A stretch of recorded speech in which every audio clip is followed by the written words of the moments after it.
Student, मैं कुंदन कुमार आज आप लोग को संस्कृत में वर्ण प्रकरण के बारे में बताने जा रहा हूँ। वर्ण प्रकरण में सबसे पहले हम लोग जानेंगे कि वर्ण किसे कहते हैं। वर्ण किसी भी भाषा का आधार होता है। वर्ण जो होता है किसी भी भाषा का आधार होता है, इसी से उस भाषा का निर्माण किया जाता है। संस्कृत भाषा में वर्ण सबसे छोटी और सार्थक इकाई होती है। संस्कृत भाषा में वर्ण सबसे छोटी और सार्थक इकाई होती है, जिसे खंडित करने पर कोई अर्थ नहीं निकलता। इस प्रकार से हम कह सकते हैं कि वर्ण वह ध्वनि खंड है जिसका खंड करना संभव नहीं। वर्ण वह ध्वनि खंड है जिसका खंड करना संभव नहीं है। जैसे देखेंगे उदाहरण में अ का खंड करना संभव नहीं है, क, च, प, ये सब वर्ण जो हैं इनका खंड करना संभव नहीं है। वर्ण और अक्षर में परस्पर पर्याय का संबंध होता है। वर्ण और अक्षर में परस्पर पर्याय का संबंध होता है।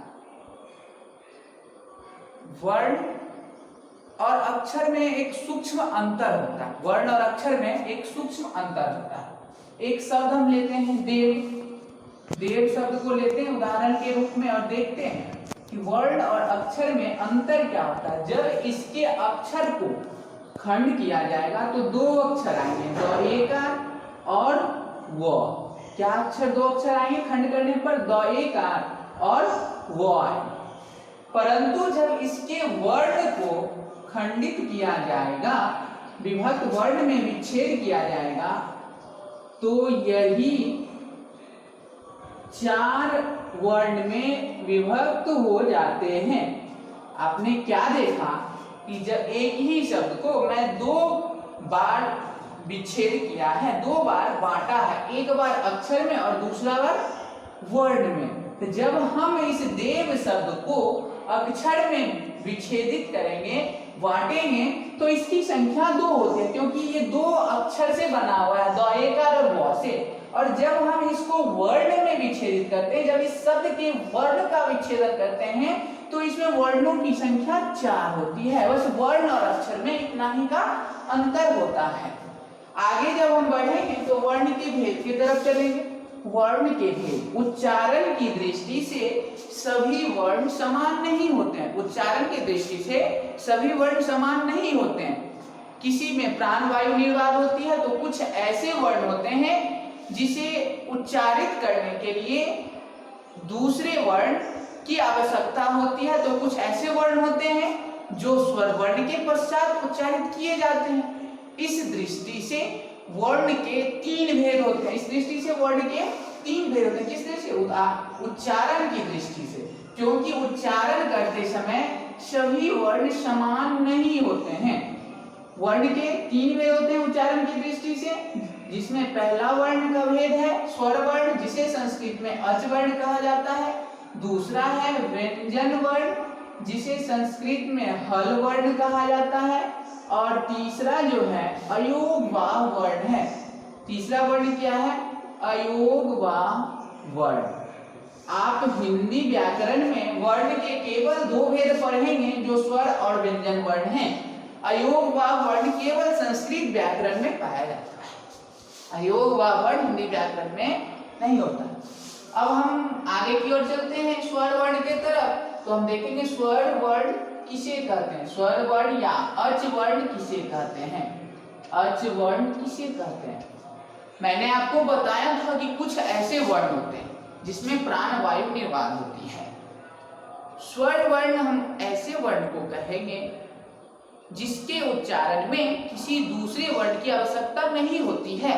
अर्थात स्वर वर्ण ऐसे वर्ण होते हैं जो स्वतः उच्चारित हो जाते हैं, जो स्वतः उच्चारित हो जाते हैं। जैसे आप उदाहरण में देखेंगे अ, आ, हर्षई, दीर्घई से लेकर औ तक के सभी वर्ण, अ आ से लेकर के औ तक के सभी वर्ण स्वर वर्ण कहलाते हैं। स्वर वर्ण अ आ से लेकर के औ तक के वर्ण स्वर वर्ण कहलाते हैं। संस्कृत व्याकरण में स्वर वर्णों की संख्या 13 होती है। संस्कृत में इनकी संख्या 13 होती है। किसकी संख्या? स्वर वर्णों की संख्या संस्कृत में 13 होती है। अब स्वर वर्ण के भेद की ओर चलते हैं। स्वर वर्ण के भेद, स्वर वर्ण के भेद। स्वर वर्ण को संस्कृत में अचवर्ण कहा जाता है, जानते हैं। स्वर वर्ण की संख्या 13 होती है, तो इस 13 वर्ण में भी सभी वर्ण समान नहीं होते। उच्चारण की दृष्टि से स्वर वर्ण भी समान नहीं होते।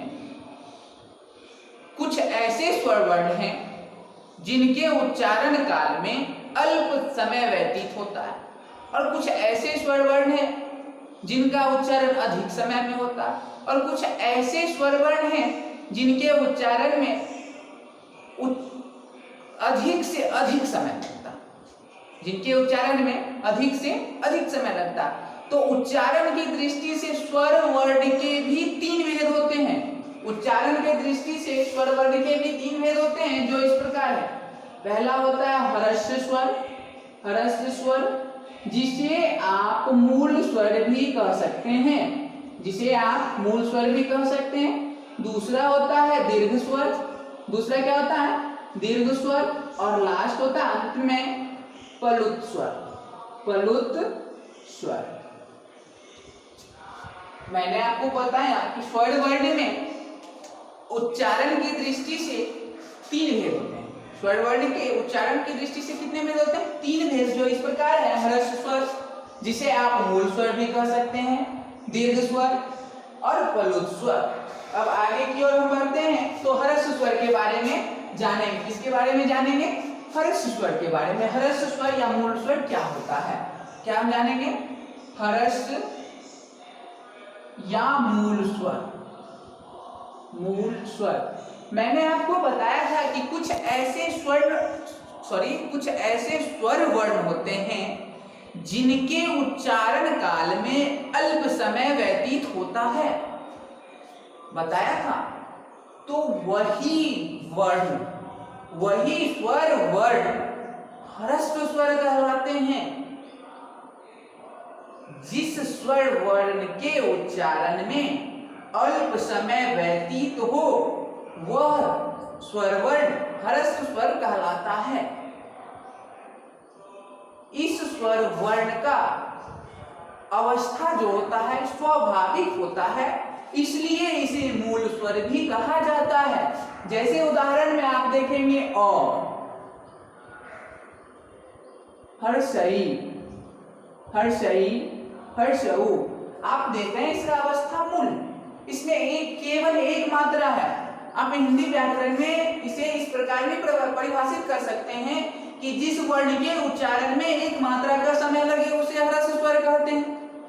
जिस वर्ण के उच्चारण में एक मात्रा का समय लगे उसे ह्रस्व स्वर कहते हैं। आगे हम बढ़ेंगे दीर्घ स्वर की तरफ। दीर्घ स्वर किसे कहते हैं? दीर्घ स्वर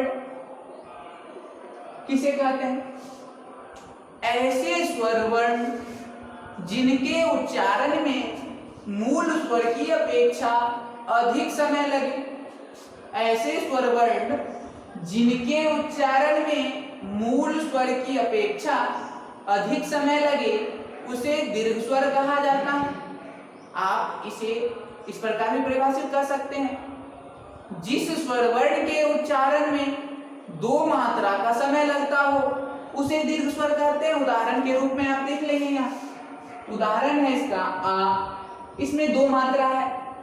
आ को जब आप वर्ण विच्छेदित करेंगे तो अ प्लस अ मिलके बनता है आ प्लस अ प्लस आ, यानी कि इसमें 2 मात्रा होती है। आ बोलने में अ की अपेक्षा अधिक समय लग रहा। मैंने आपको बताया ना कि मूल स्वर की अपेक्षा अधिक समय लगे, तो जब आप आ बोलेंगे तो इसकी अपेक्षा अधिक समय लग रहा। दूसरा है दीर्घई, दीर्घऊ। ओ, औ, ये सब जो हैं दीर्घ स्वर के उदाहरण हैं, क्योंकि इसमें दो मात्रा, इसके उच्चारण में दो मात्रा का समय लग रहा है। यह वह विशिष्ट ध्वनि है जिसके उच्चारण में मूल स्वर की अपेक्षा अधिक समय लगता है। आगे जब हम बढ़ेंगे तो हम पलुत स्वर के बारे में जानेंगे। किसके बारे में जानेंगे? पलुत स्वर क्या होता है। तीसरा स्वर वर्ण का तीसरा भेद जो है पलुत स्वर है। क्या है? पलुत स्वर। पलुत स्वर किसे कहते हैं? ऐसे स्वर वर्ण जिनका उच्चारण काल में दीर्घ स्वर की अपेक्षा अधिक समय लगे। ऐसे स्वर वर्ण जिनके उच्चारण काल में दीर्घ स्वर के अपेक्षा अधिक समय लगे। दीर्घ स्वर में मैंने आपको बताया कि मूल स्वर की अपेक्षा अधिक समय लगता है, लेकिन पलुत स्वर में दीर्घ स्वर की अपेक्षा, यानी कि इस तीनों भेद में सबसे अधिक समय पलुत स्वर के उच्चारण में लगेगा। तो जिस वर्ण के उच्चारण में मूल स्वर और दीर्घ स्वर की अपेक्षा अधिक समय लगता है वह पलुत स्वर कहलाता है। आप इसे इस प्रकार भी परिभाषित कर सकते हैं, जिस वर्ण के उच्चारण में 3 मात्रा का समय लगता है उसे पलुत स्वर कहते हैं।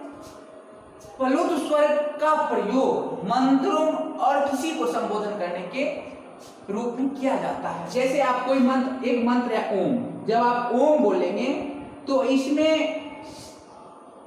दीर्घ स्वर की अपेक्षा अधिक समय लगेगा।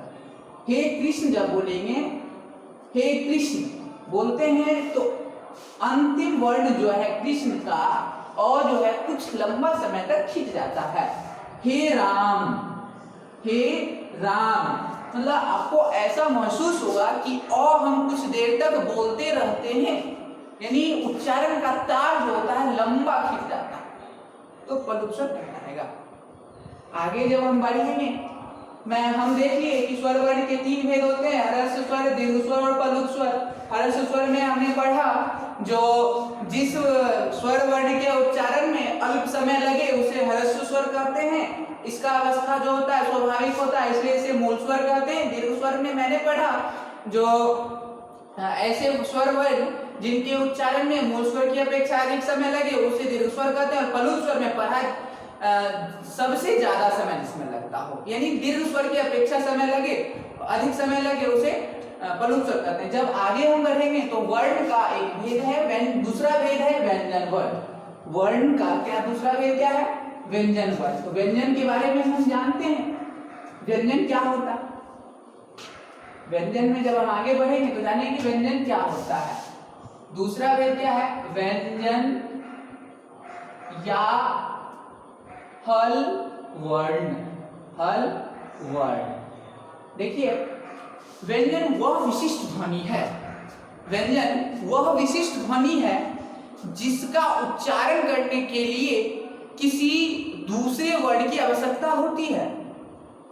बिना दूसरे वर्ण की सहायता से आप व्यंजन वर्ण का उच्चारण नहीं कर सकते हैं। जैसे व्यंजन वर्ण का एक उदाहरण हम आपको बताते हैं, क। व्यंजन वर्ण का एक उदाहरण क्या है? क। जब आप क बोलेंगे तो क बोल के देखिए अंत में जो है अ का उच्चारण होता है। इस वर्ण का बनावट भी ऐसे होता है, क प्लस अ, क प्लस अ, च, सॉरी च। अर्थात आप कह सकते हैं कि प्रत्येक व्यंजन में अ स्वर छिपी होती है। प्रत्येक व्यंजन वर्ण में स्वर वर्ण अ छिपा होता है। आगे देखिए आप एक चीज और जान लीजिए, मैंने आपको बताया कि संस्कृत में इसे हल वर्ण कहते हैं। जितने भी व्यंजन होंगे यदि आप उसका स्वाभाविक रूप देखेंगे तो सभी में हल लगा रहेगा। हलंत जो होता है, जैसे ये क, च, प, ये सब जो है ये आप रूप जो देख रहे हैं व्यंजन का स्वाभाविक रूप है, स्वाभाविक रूप है। व्यंजन वर्ण अ स्वर वर्ण की सहायता से उच्चारित किया जाता है। बिना अ के, बिना स्वर की सहायता से व्यंजन का उच्चारण नहीं किया जा सकता। आगे जब बढ़ेंगे तो व्यंजन के भेद पर चलते हैं। व्यंजन के भेद तो हम जानेंगे कि व्यंजन वर्ण भी जितने होते हैं, स्वर की संख्या 13 होती है, स्वर वर्णों की संख्या 13 होती है, तो बाकी जो बच गया वो व्यंजन हो गया। और उसमें से कुछ वर्ण ऐसे होंगे जो अयोगा वर्ण होंगे, जो कि स्वर वर्ण के पश्चात उच्चारित किए जाते हैं। तो आपको मैं व्यंजन में भी आप देखेंगे कि उच्चारण की दृष्टि से व्यंजन भी सभी समान नहीं होते हैं। व्यंजन भी सभी समान नहीं होते हैं। किसी में हमारा जो जीव होता है वो स्पर्श करता है, कि कोई ऐसे व्यंजन है, कुछ ऐसे व्यंजन है जिनमें कंठ से आवाज आता है, तो कुछ ऐसे व्यंजन है जो जिसमें उष्मा बाहर निकलती है। तो इस दृष्टि से, उच्चारण की दृष्टि से व्यंजन के भी 3 भेद होते हैं। व्यंजन के भी कितने भेद होते हैं? 3 भेद होते हैं। पहला है स्पर्श व्यंजन। पहला क्या है? स्पर्श व्यंजन। दूसरा होता है अंतःस्थ व्यंजन, अंतःस्थ व्यंजन। और तीसरा ऊष्म व्यंजन, ऊष्म व्यंजन। अब आप थोड़ा सा आप देखिए कि व्यंजन वर्ण के 3 भेद होते हैं। इस तीनों भेद के बारे में हम अगले क्लास में पढ़ेंगे। आज के लिए व्यंजन वर्ण के भेद तक काफी। Thank you.